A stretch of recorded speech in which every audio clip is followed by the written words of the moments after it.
Today, a different way for believers to see natural evil in the world.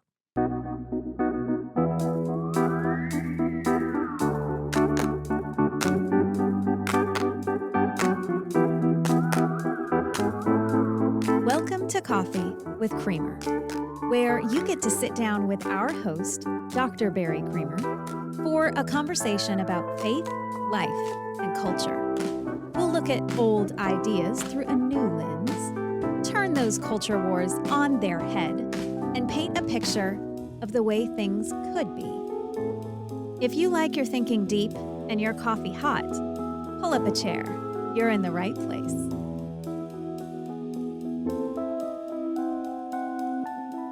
Every 3 or 4 episodes, we like to step back from the other issues that we deal with, talk about on the podcast, and instead just examine a scripture, a passage of scripture. And because I've been working through the Psalms lately myself, we are usually venturing our way into one of these poems. And so Psalm 29 is the one we're looking at today. And Psalm 29 invites this conversation about natural evil, not because I need to hijack the psalm and give it over to a philosophical question. In fact, we don't do that. By staying with the psalm, you'll see that we gain a completely different perspective on how to approach something that would be in the realm of natural evil. And when I describe that, even when I say natural evil, I think there are a lot of people who would say, yeah, what do you mean by that? Well, we usually bifurcate evil into 2 different categories, hence bifurcate. But anyway, into 2 categories, moral and natural evil. And it's the thing about moral evil that sets it apart is that it's intentional. It's created by the action and choice of a human being. So a murder is a form of moral evil. Theft is a form of moral evil. Lying is a form of moral evil. So, a moral agent perpetrates the evil in some way or another. But then there's natural evil also. And natural evil is the stuff that happens coincidentally to human beings. So a rock rolls over on a car, or a flood drowns someone. And the consequences are the same. Death, suffering, sorrow, loss, somehow undermining the stability and comfort that we thought we had in the world. So that's what I mean by natural evil. It's that stuff where the rocks just fall down. So it's neither an etymological nor psychological accident. It's not a coincidence that some of the most awe-inspiring occurrences in nature accompany some of the most awful things in human experience. And you could use any example. The 2004 tsunami that brought so much devastation in parts of Asia. The seasonal tornadoes that happen all the time, that break out all the time in the United States, the tightly spun hurricanes that bring so much destruction to whatever area they hit, or the broader, more open hurricanes, which may not reach Category 5, but bring destruction to such huge regions of the country. Those coming ashore any given year are a form of natural evil. Earthquakes and all kinds of devastations that just take place in nature are what we're talking about. And what we won't address today, and I should soon in a different episode, what I won't address today is why God would allow something terrible like that to happen in nature to a circumstantially innocent or even virtuous or heroic person. Because things like that do happen. And when I say circumstantially innocent, I mean in the same way that Job was a righteous man.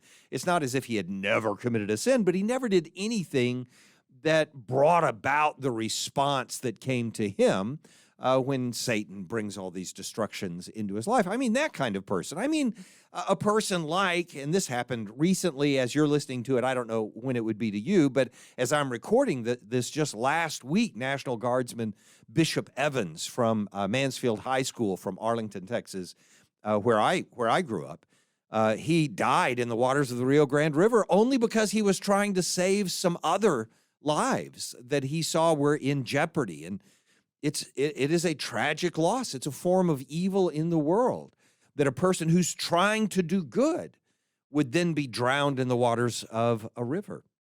And things like that happen all the time, of course. So today's psalm, what it invites us to do is not just address this philosophically, but more in light of our covenant and our relationship with God. It invites us to see the powers which can rightfully be so terrifying to us in this world. It invites us to see those powers from a completely different perspective. And so what I want to do is just take the psalm and read it to you. I'll read it in the ESV. And there are some phrases in here that could be translated differently. We're not sure exactly how to translate them, which way to go. But I just want to read it to you directly, and then we'll go back and talk about it phrase by phrase, or at least stanza by stanza as we go through the message of it. So this is a Psalm of David, Psalm 29. Ascribe to the Lord, O heavenly beings. Ascribe to the Lord glory and strength. There is in this psalm, as we read through it, you'll notice these appeals to the majesty and the power of God above, but then directly in the power that he reveals through most likely just a description of a thunderstorm that's going on. And so he says, ascribe to the Lord the glory due to his name. Worship the Lord in the splendor of holiness. The voice of the Lord is above the waters. The God of glory thunders. The Lord over many waters. The voice of the Lord is powerful. The voice of the Lord is full of majesty. The voice of the Lord breaks the cedars. The Lord breaks the cedars of Lebanon. He makes Lebanon skip like a calf and Syrian like a young wild ox. The voice of the Lord flashes forth flames of fire. The voice of the Lord shakes the wilderness. The Lord shakes the wilderness of Kadesh. The voice of the Lord makes the deer give birth and strips the forests bare. And in his temple all cry, glory. The Lord sits enthroned over the flood. The Lord sits enthroned as king forever. May the Lord give strength to his people. May the Lord bless his people with peace. This is a fantastic psalm, a majestic, powerful psalm, and it appeals in such poetic language to images that we can identify with, even with a few references we may not identify right away, but are really easy to spot so that we understand what's going on. And we may not get the fine nuances of how David is appealing to a pagan religion in some of their myths, but I think it's obvious that in appealing to just a few of those things, we can grasp what's going on in this psalm. So let's just start out by taking it stanza by stanza, sort of section by section. And the first section that shows up is this appeal for the heavenly beings. And we'll talk about what those are, but these B'nai Elohim, the sons of God, to lift their voice to give God credit for something. So the voice of the other beings, the other heavenly beings, are the first things that come up. And it's in this first section, the first two verses. Ascribe to the Lord. It's really just give to the Lord. And it's not a donation. It's not a gift as a present. It's giving credit to him for what's his. Ascribe to the Lord, O heavenly beings. And these references to the Lord are references to Yahweh, not a generic God, not a generic mighty being, but Yahweh, the covenant God of Israel. Ascribe to the Lord, O heavenly beings. Ascribe to Yahweh glory and strength. And we'll come back to that strength shortly. Well, shortly, at the end of the psalm. We'll see how quickly I can get there. Ascribe to the Lord, it goes on in verse 2, ascribe to Yahweh the glory that's due to his name. Worship Yahweh in the splendor of his holiness, in his majesty. And so the interesting thing about this is because we know that later in the psalm, he's going to appeal directly to the way people from Tyre and Sidon, people from Lebanon would refer to regions of the area. So Mount Hermon, for instance, is referred to in the way that a person from Tyre or Sidon would refer to Mount Hermon, later Sirion. So we have a sense that he's saying this so that the people in Israel who are reading it, who are obviously going to bring this up in the temple for reasons that we'll talk about later, who are going to use this form of worship in the ultimate sign of their covenant with God after David is gone and Solomon has built the temple, that Israel would think of those cedars of Lebanon, which themselves are also mentioned.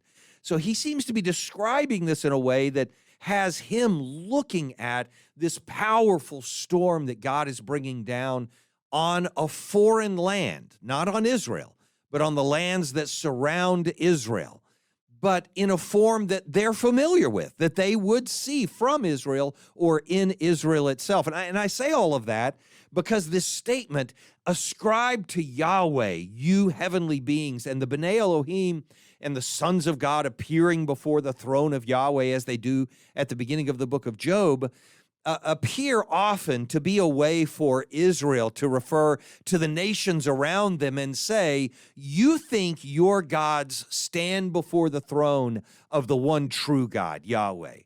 But regardless of how you refer to your gods, because, and remember, if you're uncomfortable with this language, remember that Paul himself says there are demonic, he would say, beings, and of course we agree with Paul, he's inspired by the Holy Spirit. There are demonic beings who are behind these false gods, behind these Baal images that the people in the land surrounding Israel worship. So it's okay that he refers literally to B'nai Elohim. Everything's created by God, including the evil forces. So that he would say this and use language that in the lands around them and in the people of Israel would bring a remembrance that the nations around them think of their gods as standing in the heavens around the throne of the one true God, of Yahweh, that he would say to those gods, bow down before the one true God, bow down before Yahweh. I'll make clear why I'm saying that in a moment, but the obvious example of it, the obvious reason for it, when David, and again, this is a psalm of David, that when David would say, ascribe to Yahweh, you other heavenly beings. Ascribe to Yahweh glory and strength. Ascribe to Yahweh the glory that's due to his name because he reigns with splendor and holiness.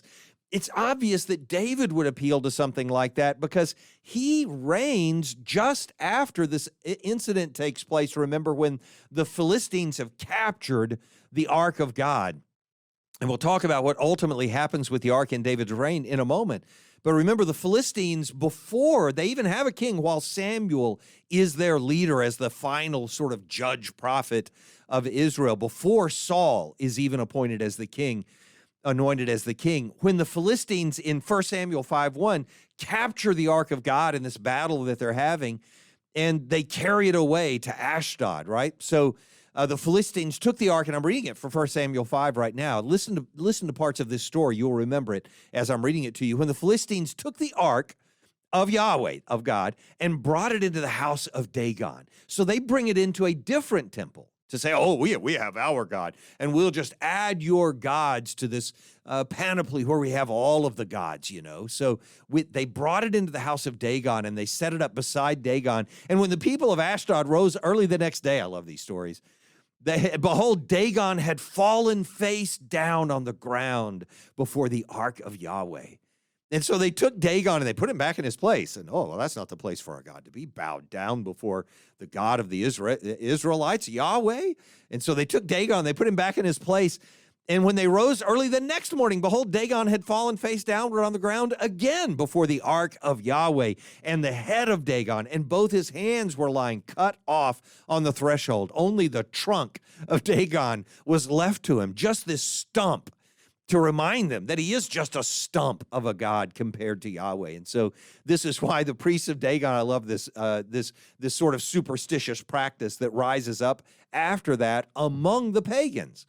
The non-believers in Yahweh, that the priests of Dagon and all who enter the house of Dagon don't tread on the threshold of Dagon in Ashdod to this day. By the way, I have to do this. I have to interject that I walked through the hallways one time and was passed by David Brooks. You'll remember David Brooks. We did an interview with him early on in the podcast. It was an early episode, and you can go hear that episode at barrycreamer.com. Look it up wherever you listen to them. And so it's called Rare and Unresearched. That's the title of the interview I did with David Brooks. But long before that happened, we were just walking past each other in the hall, and I said to David as I was passing by him, "How's your day gone?" And he said, "Oh, well, it's fallen down and lost its palms and head before Yahweh." David is an Old Testament professor. He tells bad puns like that. But that one was a good pun. How's your day gone? Fallen down before Yahweh. Come on, that's pretty good. Anyway, every time I read the story of Dagon, I remember that. And I appreciate David Brooks for bringing it up. But it's a great story about these other claimants to the throne of God having to fall down before him and ascribe to Yahweh, O heavenly beings.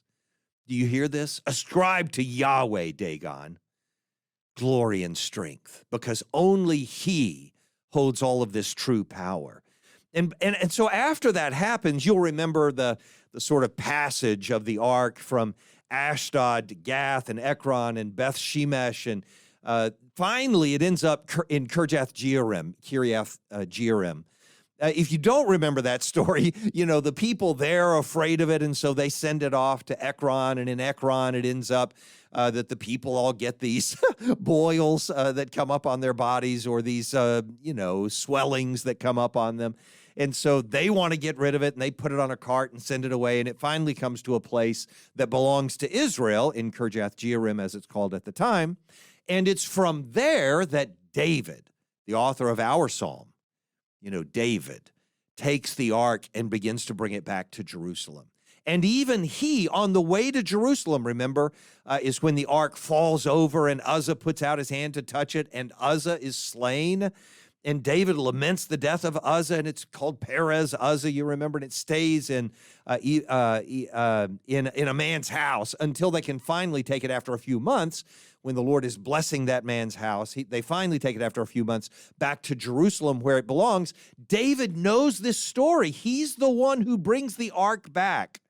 He understands what's been happening when the ark of Yahweh is put in front of others, that we all have to bow down before this presence of Yahweh and acknowledge that he's the one who has all of this power. And so it's not surprising that David would write a psalm. How he does this and whether he has this in mind or not, that's all between him and the Lord. Nobody will ever know but he and the Lord. But for us to read it and not remember that that's present in his history, for him to put before us that when other gods, when other heavenly beings, when the B'nai Elohim are in the presence of Yahweh, they bow before him and ascribe to him glory and honor. Regardless of how it relates directly to the story, we have to recognize the value that brings to us as we recognize what Yahweh is going to mean to our voice, what we're supposed to do later in the psalm. So now in the first two voices, we have this understanding of how the other gods should respond to Yahweh's voice. So we start with the voice of the other heavenly beings in the presence of Yahweh. Now we get Yahweh's voice. So you gods should ascribe to Yahweh glory and strength and the splendor of holiness. Yahweh's voice, what does it do? So we start in verse 3. The voice of Yahweh is over the waters. The God of glory thunders. And of course, David knows the thunder itself is not the voice of Yahweh, but in the metaphor, he's writing a poem. In the metaphor, what a magnificent image of the voice of God, this sound of the rumbling thunder coming down from the mountains, and him saying Yahweh's voice is over the waters, and the God of the glory thunders above all of the waters that we see. The Lord Yahweh over many waters. The voice of Yahweh is powerful. The voice of Yahweh is full of majesty. And so when he's saying he's above the waters, it's not just a statement that he is above the oceans or he's above the streams and the rivers. Because he says he is the God of glory is thundering and he's over many waters, and that the power of his voice is over all of the waters and full of majesty.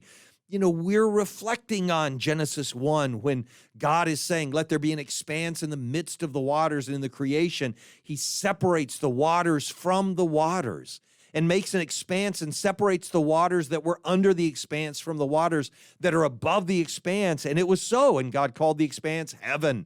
And there was evening and there was morning. There's the second day. And so now they have an understanding of where the rains come from the waters that are above the heavens. So no surprise then that David would look at this storm and say that God is above all of the waters that are above, the waters that are below. They are all beneath the hand and power of God, who has all of this majesty that we should be ascribing to him. So the voice of the Lord, the voice of Yahweh, which he's using as a metaphor, the thunder, to represent. The voice of Yahweh, he says in verse 4, is powerful. The voice of Yahweh is full of majesty. So he's responding to this powerful storm by saying, now you can understand how high and how mighty the voice of Yahweh is, and therefore how high and how powerful Yahweh himself must be. Then we get to verse 5, and we have another little section about the voice of Yahweh and what it's doing in this metaphor of the storm coming to represent the power of God that David is describing. So in verse 5, it is, the voice of Yahweh breaks the cedars. So these magnificent trees of Lebanon, and he'll refer to them as being in Lebanon in just a moment. So these are the magnificent, powerful trees with which they build their most stable, sturdy, strong, majestic buildings. These are the pillars, the structures on which they're willing to build the society that they're establishing, the culture that they're establishing. And he says the voice of Yahweh breaks those cedars. That's how powerful it is. The Lord breaks the cedars of Lebanon. He makes not just the cedars of Lebanon with which we're willing to build the greatest structures we're going to build. He doesn't just break the cedars of Lebanon. He makes Lebanon itself skip like a calf. And if you've seen a calf skip, you know how light, how joyful a thing like that is. And because he uses such a light image, just a fleeting, momentary image, a calf skipping through a field. And he says, when the Lord is thundering, the ground itself, not just the trees that are so powerful we can build our buildings with them, but the ground that holds those trees through the entire region itself is no more than a skipping calf through a field. This is how powerful the voice of Yahweh is. And so he makes Lebanon skip like a calf. Syrian, Mount Hermon. If you've been on Mount Hermon, if you've been to Israel and seen Mount Hermon, we're not talking about, a little mountain next to, it's not a little hill. It's not, this is a major mountain. It is the kind of thing you approach and you drive up, and when you do, you look over to the side, and there are peaks over here and peaks over there, and you can't see the peak of this mountain, and it's covered in snow when you do see the top, and it's an overwhelming, it's a Rocky Mountain, Colorado type ridge of mountains that comes to a peak in Mount Hermon. So when he says Syrian skips like a wild ox, he's saying the entire land around us, the region itself, shakes. So it's a redundancy. I mean, it's an emphatic redundancy of what he says when he makes Lebanon to skip like a calf. He makes this entire range of mountains, Syrian, to skip like a young wild ox. This is how powerful God is as he speaks through this storm. When you look down one psalm, and I'm only doing this to make the point that David writes psalms that sometimes are associated with the temple, even though he doesn't get to build the temple. But remember that what motivates him to build the temple, which is often referred to as the house, when he's able to build the house, the Beit, when he's able to build the temple, when he wants to build the temple, God doesn't allow him to do it. And we all remember why, and I won't go into all of that. But he does build his own house. That's what provokes him to want to build a house for Yahweh. Here I sit in this magnificent house. I should build a house for Yahweh. And then Yahweh says, well, why do you think I would want a house from you? But your son, I will allow to build a house. That temple, right? So the the superscription to Psalm 30, that little title that comes at the beginning of some of the Psalms, is a Psalm of David, the very next Psalm, a Psalm of David, a song at the dedication of the temple. Well, this is the temple being called the house. So it's possible that David does write the psalm that comes next, Psalm 30, actually for the temple, that he doesn't get to build, he doesn't get to use the psalm in that temple, but Solomon, his son, will build that temple, and they will worship with these psalms that David writes in the temple. So it's very possible that even Psalm 29 is written with the temple in mind for reasons that I'll mention, but won't go into in detail in just a moment. But it's certain that he writes some of these psalms in a way that most people would read as implying they're going to be used in the temple that's going to be built, the temple where the ark that he brings back to Jerusalem is going to end up residing. So through one king after another until it's finally taken out in the destruction of Jerusalem. So Psalm 30's superscription brings us a recognition that this might be about the temple, but it also does something else. That dedication, at the dedication of the temple or the house, reminds us that David's house, this magnificent house he has built for him, that Hiram of Tyre up in Lebanon sends the cedars for, the same person who's going to send the cedars for the temple when Solomon is building it, that those cedars that David is singing about in Lebanon are the same cedars that provide the house in which he lives and the house to which they will go to worship Yahweh. And so in 1 Kings 5, we're told literally the cedars of Lebanon. The temple is built of the cedars of Lebanon with the skill of the people who live in Sidonia, in the regions around Tyre and Sidon in Lebanon, what we refer to as Lebanon.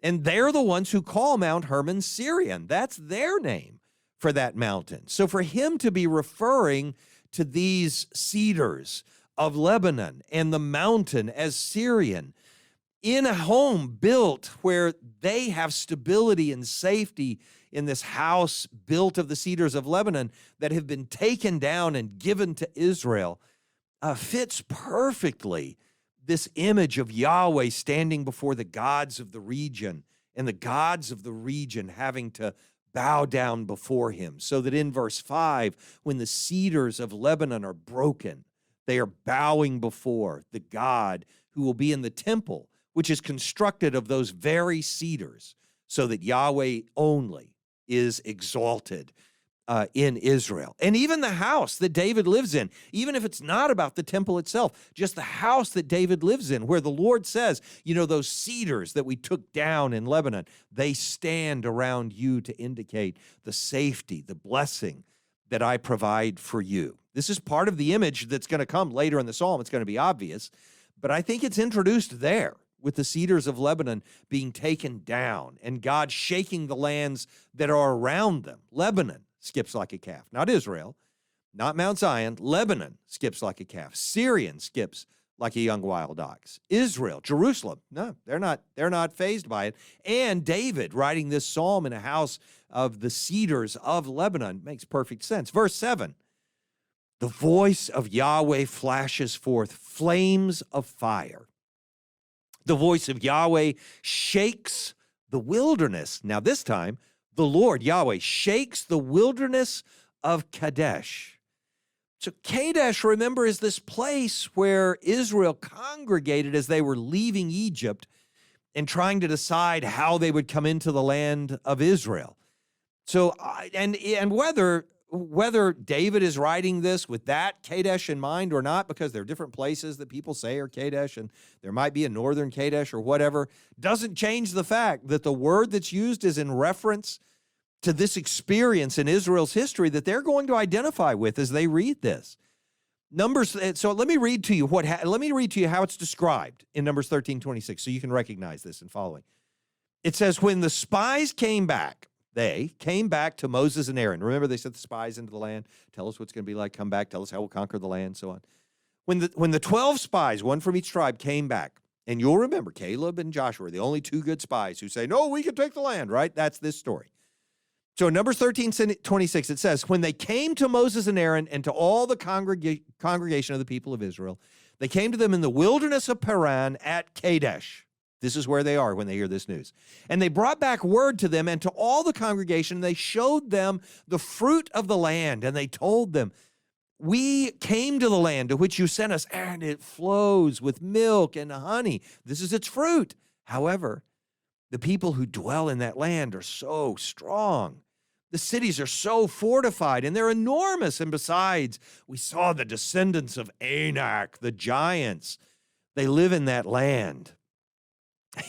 So in that land that's so powerful, in that land where the giants dwell, there comes this sense that the people who surround Israel, the people who occupy the land where Israel is, who dwell among the Jews who are there in Israel, David and his house, Israel worshiping in the temple after David's death under Solomon's reign, that they're so mighty. How could we ever conquer them? Well, of course, they know their history. They know how God does conquer them. And so David creates this image to remind them that even when giants occupy the land itself trembles before Yahweh. And so he reminds them of Kadesh, and he says, the voice of Yahweh flashes flames of fire. I know we think of lightning as electricity, but that's Ben Franklin and forward. Fire descending from heaven is lightning. That is the image. So this thunderstorm comes, and David says, oh, I remember how much more powerful Yahweh is than all the mighty things we thought filled this land. The cedars of Lebanon, look at these huge trees, the abundance of wealth, the giant cities, the giants themselves, the descendants of Anak who live here. And he says, I remember one thing that was bigger than that, Yahweh and everything he does. So the voice of the Lord flashes forth flames of fire. The voice of Yahweh shakes the entire wilderness. Yahweh shakes the wilderness of Kadesh. So whether he's saying from the north end of Lebanon to the south where Kadesh is, or if he's saying from the mighty powers that intimidated us to a storm that rightfully threatens us, our God is greater than all of those things. He's certainly appealing to that truth that Yahweh is above all of those powers, whatever they are, in verses 7 and 8.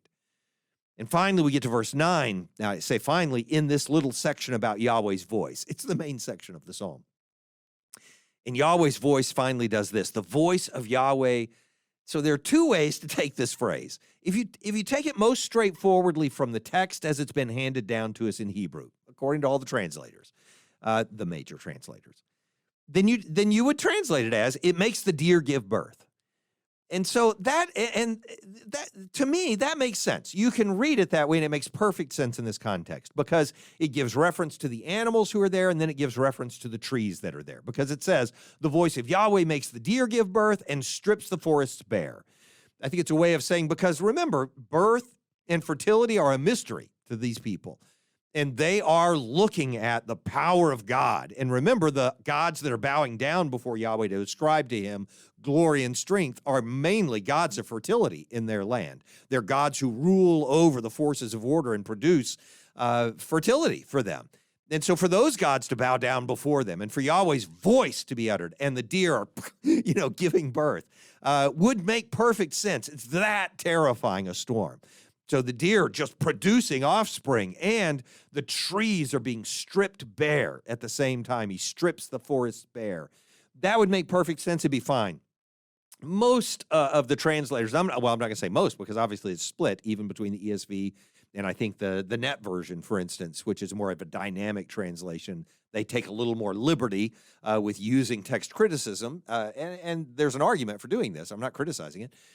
To translate it instead as bends the giant trees, because you can make just a tiny change in how you vocalize the Hebrew in that section, and instead of it saying the deer give birth, it says it bends the giant trees.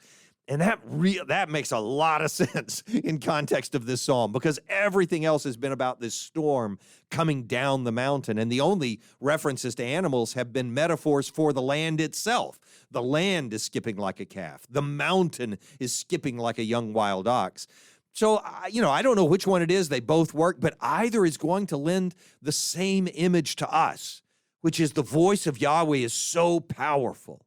It is bending the trees or terrifying the deer or producing this greatest of mystical powers on the mountain of the deer giving birth. But I'm going to say bending the giant trees right now. It's bending the biggest trees that are up here and stripping the forest bare. This is the image of the power of Yahweh being given to us in verse 9. And that statement is enough. Now, I didn't finish verse 9. There's one phrase left, but we have to separate it from the others. It's the conclusion to the entire section. I wouldn't separate it in terms of the intent of the entire section, but it's no longer about the voice of Yahweh. So I want to separate it. We'll talk about it in just a moment. But if we stop right there and strips the forests bare, then I can't read this psalm. Every time I read it, I remember this, without thinking of a time I was on Baldy. So for those of you who've ever been to New Mexico, to what used to be Glorieta, now it's a different campground. I don't know, it may still be called Glorieta. There's a city right there next to it, or a little town, village, hamlet, I don't know, something right next to it called Glorieta anyway on the map. And so if you've been to Glorieta, there's a mountain called Baldy, and you hike up Glorieta Baldy is how we referred to it. And it's a long hike. You know, you hike miles and miles up the mountain, and it takes most of a day for me. I guess there are some people who could do it in a couple of hours or maybe 4 hours, but 2 hours up and 2 hours down, something like that. But for us, it took most of the day. So we'd hike up in the morning and try to have a snack at the top, hike down again. And so we had hiked up, and we just, when it's a beautiful morning and there's no breeze and the sun is shining and the butterflies are flitting, you just think, okay, I'll throw in some water and a sandwich and we'll hike the mountain and we'll be back later this afternoon. When you get to the top of the mountain and you look down from it, and there is a ranger station on the top of this mountain. I mean, it's a high mountain. It's a high climb. So when you get to the top and you look down the mountain and you go, wow, that is cool. And what you see is a thunderstorm coming up the mountain. It is impressive. And then it is terrifying because it's like, oh, man, it's not here yet. I'm not even sure it's to the campground we're going to try to get to yet. So, I mean, we can't wait here. We'd be here all day, and then it'd be nighttime, and then we wouldn't be able to find our way back. So, I mean, we're hiking back anyway, so here we go. So you hike back, and I remember getting maybe an hour down the mountain, maybe 30 minutes down the mountain, and we started getting hit by rain, but you could see it was really dark off in the distance and coming toward us. And so it just starts getting worse and worse. There's a little bit of rain, it's sprinkling, pattering, so happy. Look at the squirrels. And then it's sprinkling harder, and then the big drops start hitting, but they're intermittent. And then there are a lot of big drops, and then we're slogging wet. And then we're noticing that there are little bits of hail starting to fall. And it's like, oh, well, I wish I'd brought some kind of protective gear. I've got nothing. Well, let's find a place to hide. In the Rocky Mountains in New Mexico, where there's nothing but straight up, vertiginous granted, but straight up pine trees with no protective limbs on them whatsoever. There's nowhere to hide. There are no rocks to hide under. There are no caves to get in. And who wants to get in a cave with all the animals that are up there? There's nowhere to hide. So it's like, what? Where? I just hope it doesn't. And just like that, the storm blows over and the hail never gets worse. And we're fine and dandy. And it's like, well, I knew we were okay. That was no problem. That was cool, wasn't it? In the moment, I remember it was terrifying. What this experience is like for David as he describes, and remember, this is a man who has lived in the woods. He has stayed in the woods with his army. This is a person who understands what it means to be outside and experience the power of nature and the consequences that can come with it. And he writes this entire psalm in a way to evoke in us that sentiment that we have when the trees are bending over to the ground. The wind is blowing in such a way that you don't know if you're going to recover from it. The fire is falling from heaven, and the sounds of God's voice are permeating everywhere you are because of the thunder. In that setting, this is the conclusion David draws, that when we hear the voice of Yahweh over the waters, when we hear the voice of Yahweh shaking the ground, that our response is that all who are in his temple cry, glory. glory and strength go back to him. In verse 1, remember, ascribe to the Lord, O heavenly beings, you other gods. Baal, bow down before the Lord and ascribe to him the glory due to his name, the splendor and holiness that's his. But the first statement, ascribe to Yahweh glory and strength. And so now it's not those heavenly beings, it's Israel, the sons of God, the people of his covenant. Ascribe to the Lord glory. And in the power of his majestic storm that he's brought on the mountain that rightfully terrifies us. All who are in his temple now, a temple built of the cedars of Lebanon, which God can strip bare in the presence of all those false gods who claim to have such power in the world. When God demonstrates his power, he strips those cedars bare and he stands them up in his temple. And before him, all cry, glory only to him, mirroring the command of the heavenly beings, acknowledging his power in verse 1.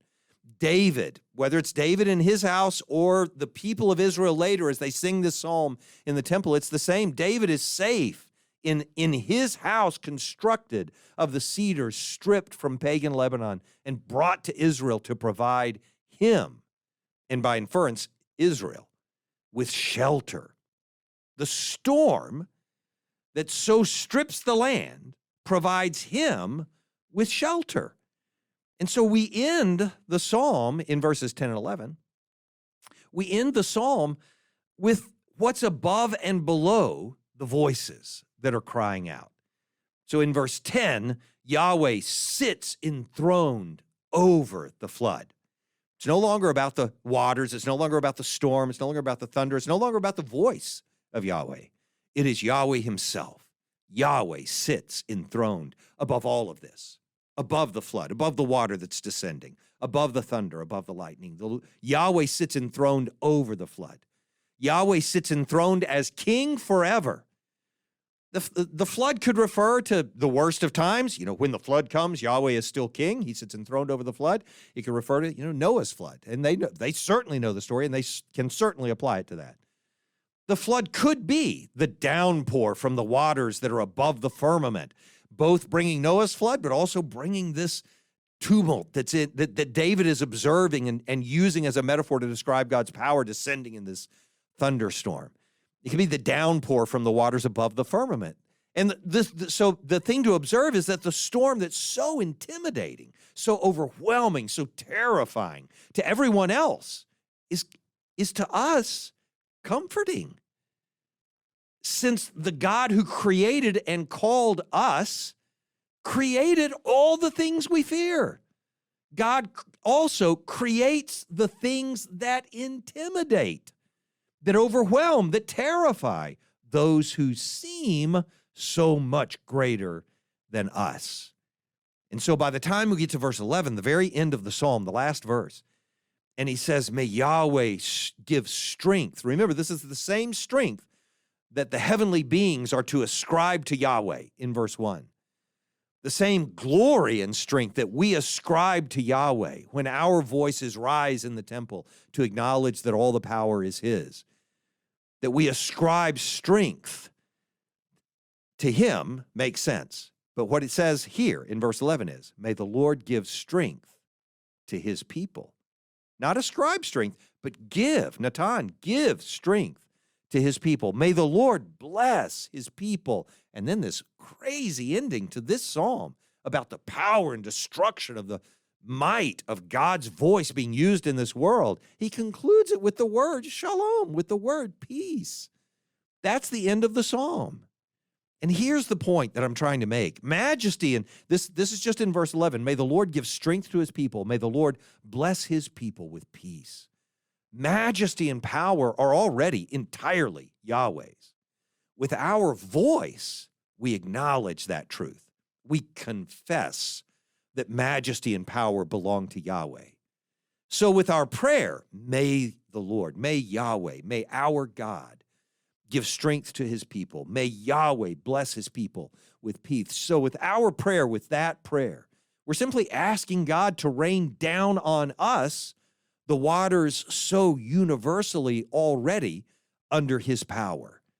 That is, that he would flood us and equip and protect us with his strength, that he would flood us with the peace which comes from his authority being revealed. And by its nature, when he blesses us with peace, he pours that same peace in a worldwide flood that's just as overwhelming as the flood of Noah.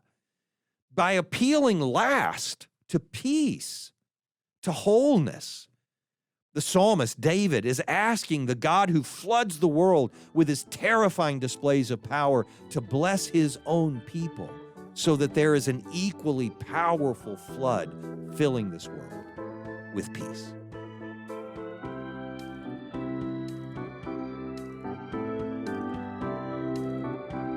Thanks for joining us for Coffee with Creamer. Your cup of coffee may be finished, but we are not. Come back next week for a refill as we sit down to examine a new set of ideas and cultural issues. Don't miss an episode. Subscribe wherever you get your podcasts or visit our website at barrycreamer.com. Until next time, keep your mug hot and your mind sharp.